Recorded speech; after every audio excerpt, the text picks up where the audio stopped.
Good morning, team. Starting off strong, looking at the overall economical calendar. You guys can see that today is Friday, same day expiration day. So hopefully you guys protect your accounts, not from the market, but from yourself. But today's going to be very volatile, especially with options and the same day expirations. Make sure you guys are very cautious of that. And as for the economical calendar, there is nothing going on today. But next week, we do have PMI on Monday. But most importantly, we have FOMC and Fed Powell speaks at 2:30 on Wednesday next week. So make sure you guys keep that in mind on any swing trades. Next week is not going to be a normal trading week. Right, so let's jump over towards the charts.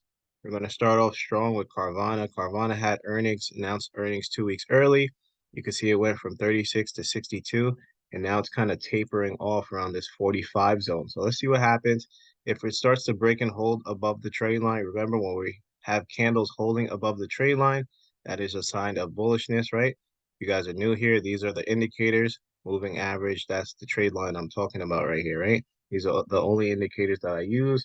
Make sure you guys watch to see if the candles break and hold above 47, and then we could start confirming that this is a bullish trend. Right now, the candles are underneath the trade line, so Carvana is on a bearish trend. So definitely want to watch to see if it breaks that 45 today.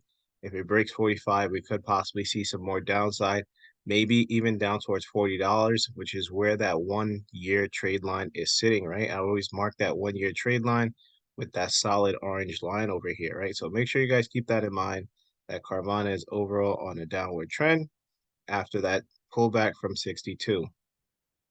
Next stock we're going to talk about is NVIDIA. NVIDIA has been a powerhouse lately. You guys can see that NVIDIA went from like 396 to 480, and now it's basically just dancing around, right? One big sideways action. As day traders, we don't like when stocks move sideways, especially because that means that there's no real movement happening, right? We want upward movement or downward movement.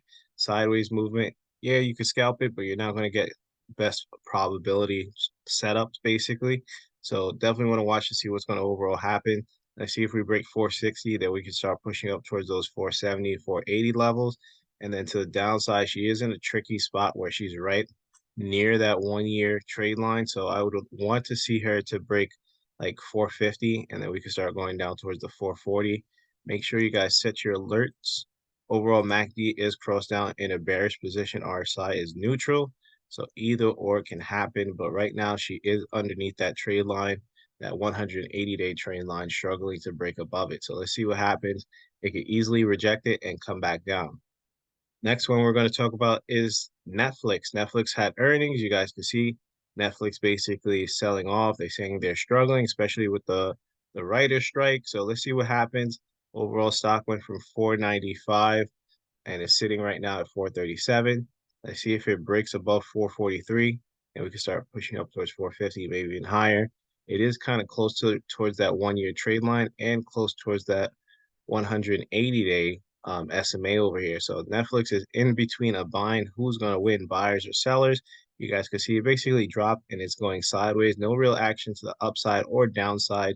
So we want to see what's overall going to happen. But right now, she still is in a bearish position, meaning the candles are trading below that trade line, right? So this blue line right here, if she continues to reject this trade line, we could possibly see some more downside, no matter if the SMAs here. She could always basically break through it.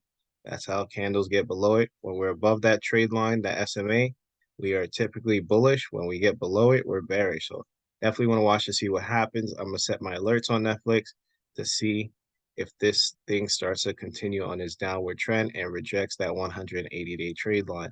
I'm also going to set an alert if we break above it. Next stock I'm going to talk about is, let's see, Tesla. Talking about Tesla, I shorted Tesla yesterday. A lot of people shorted Tesla yesterday.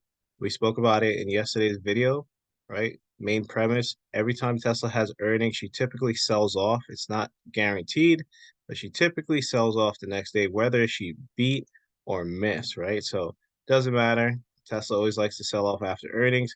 So definitely look for some short positions on the smaller charts because of that. But today, our side is a little bit more on the oversold side, and we're floating right above the 180-day SMA around like 254.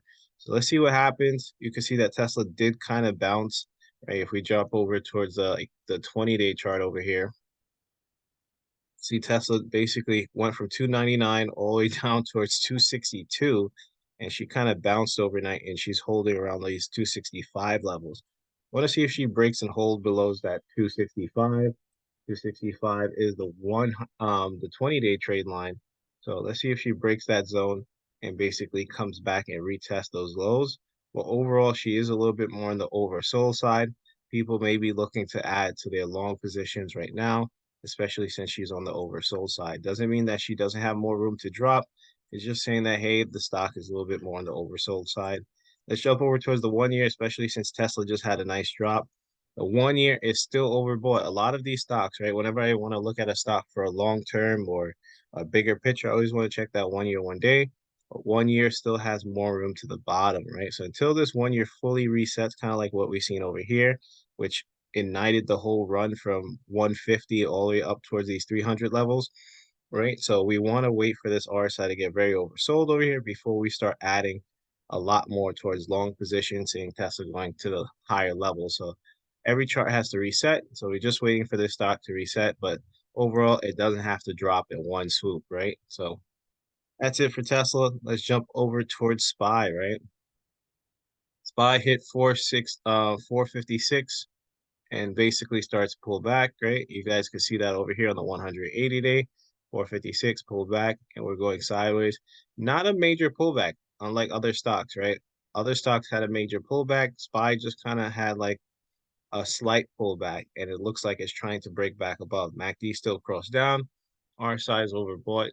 SPY is being very tough lately, and she does not want to fully give up. So let's see what overall happens with SPY. If we drop down towards the 20-day, you can see she's trying to hold above this 20-day trade line. Candles are starting to form above it. That is a sign of bullishness. MACD is crossed up. RSI has room to the upside. So let's see what happens. Maybe if SPY continues to hold above these levels, these 1 second. If SPY continues to hold above these basically 450 levels, she could start pushing up towards 455, maybe even 456.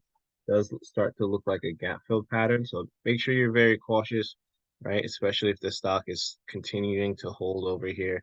And she didn't really have a major drop yesterday, right? Compared to other stocks. She kind of just had like a touch and go, right? She rejected it and then she came back. She could reject it multiple times before she actually falls. So, or she could actually break out from this 456 level. But overall, she is showing signs of bullishness right now, even though the MACD is crossed down. RSI is basically neutral, right? It's a little bit more on the overbought side, but it could go down or up. It's not like in the red zone over here. So let's see what happens.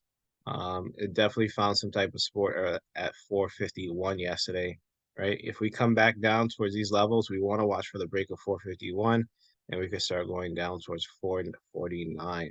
That's going to be it. Comment below what stock are you guys watching today?